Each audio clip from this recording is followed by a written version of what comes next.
I'm going to first of all ask my panelists to introduce themselves, and then we'll get started with our discussion.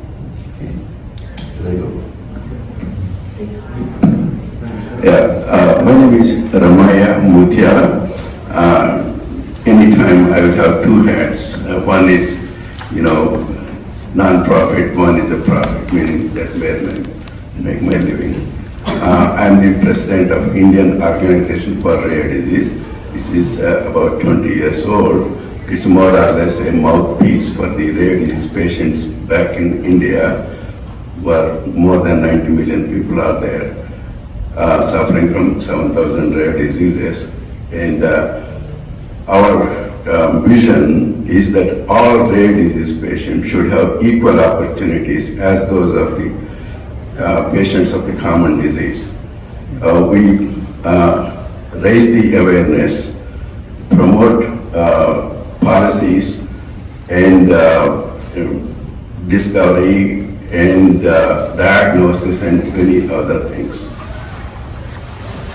And my other hat is I'm an associate professor at the University of Minnesota, where I do my research on the drug discovery, rare diseases, particularly blood disorders and neurological disorders.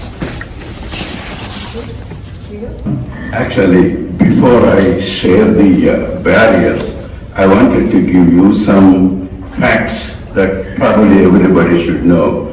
There are 105 countries would have been categorized as low and middle income countries. They generate 1/3 of world GDP. Out of them, 70% people are in the low and middle income countries like this. That means there are more rare disease patients in low and middle income countries than other developed countries. Unfortunately, low and middle income countries suffer from infectious and common other diseases. That is their priority.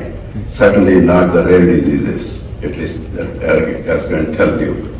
According to one estimate, the high-income countries' rare disease parents incur an annual healthcare budget of $266,000, which is 10 times higher than that of those with common diseases. That's about 26,000.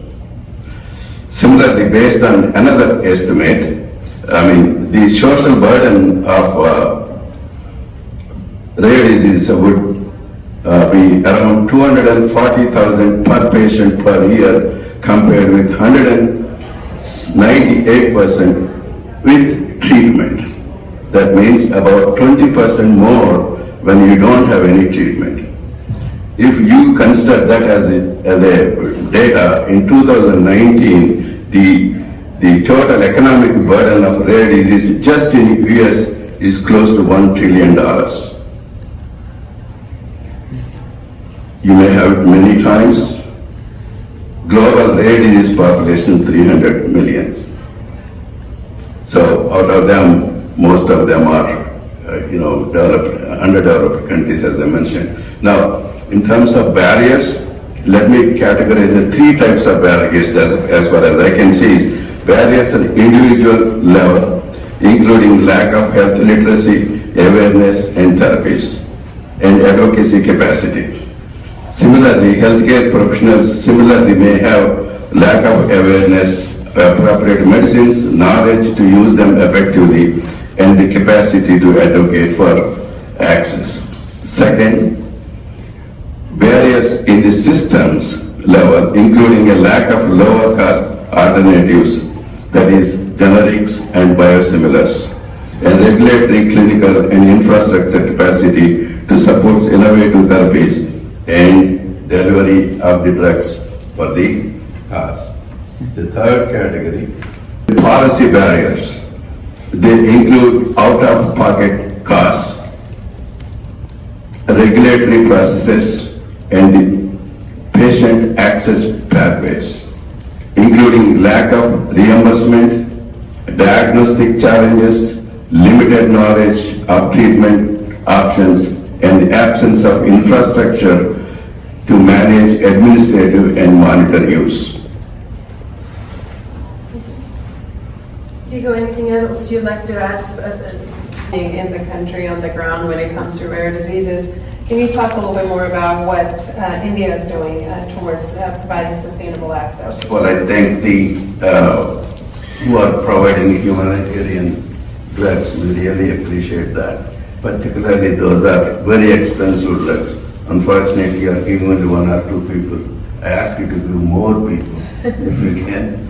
But having said that one, India, as many of you know, produces 25% of the world's drugs.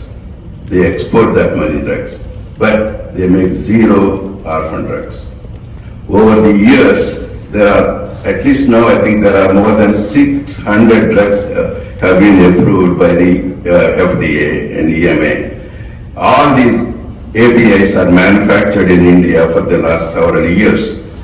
Recently, we got involved with them. Unfortunately, these APIs go outside, comes back into the country, and they added the other expenses, converting them into formulation tablets, whatever. Then that costs more money, import taxes and other things. So we worked very hard with the pharma companies who are making these drugs and sending outside and coming back. Now, I'm very happy to say that now currently more than 32 drugs, orphan drugs, which have been approved by the FDA, formulations are now available at very, very inexpensive way. One good example is that a drug which is Hydroxyurea, used for the sickle cell patients to reduce their pain. And that used to cost $900 per year per patient. But now the same drug is available in India for $5 per year. It's a remarkable thing. There are many things like that are happening in India. We are very pleased, and it will increase as time goes by. Yeah, India actually produces 40% of U.S. generic medicines. I learned that recently. One of the other models that we've been talked about, but I think has been quite successful is I think it's called the Netflix model, where the ministry will purchase or put a contract in place with pharma company, and it's the guarantee that any patient who is eligible for that medication will get the medication, and there's a set price that the ministry will pay. So this was tried in Australia for Hep C, and there I think per patient cost was over $90,000 per patient. So the Australian Ministry of Health committed to a 5-year contract worth $1 billion per year. And it basically meant that that's how much they will pay for all of the Hep C patients that needed to get treated in that year. And they brought the per patient cost down to less than $10,000 per patient. So when you think outside of the box and you do get creative, you can actually find solutions, because that type of a model creates predictability for both the manufacturers as well as the ministry. They know how much budget to set aside. And Ramaiah, from your perspective? Yes, every LMIC are different. Obviously there must be quite a big differences in every country. But what I can tell you, what India, at least what we are trying to promote certain things for the policy matters. For example, there is no recognition for the rare disease in India. Therefore, we are asking the government of India to have a dedicated office for the rare diseases and at the ministry level. That way, if suppose there is an information is needed, there is a place to go. Now, if you write a letter to the Ministry of Health, it is buried under the common diseases, nobody will know. That's one. And second, as I mentioned earlier, orphan drugs are not manufactured in India. Why?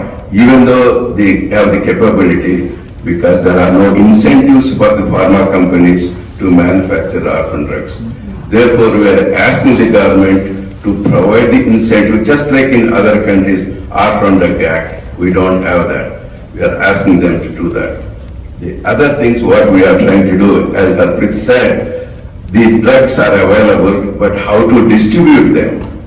Normal pharmacies do not carry those things if they are available, because there are much sales. Because of that reason, we are asking them to open the government pharmacies. There are many in the country. Let the orphan drugs are stored or at least sold in those places so that people can go and buy from there, because ordinary would not be available. So these are some of the things that we are asking the government to do in the policy matter.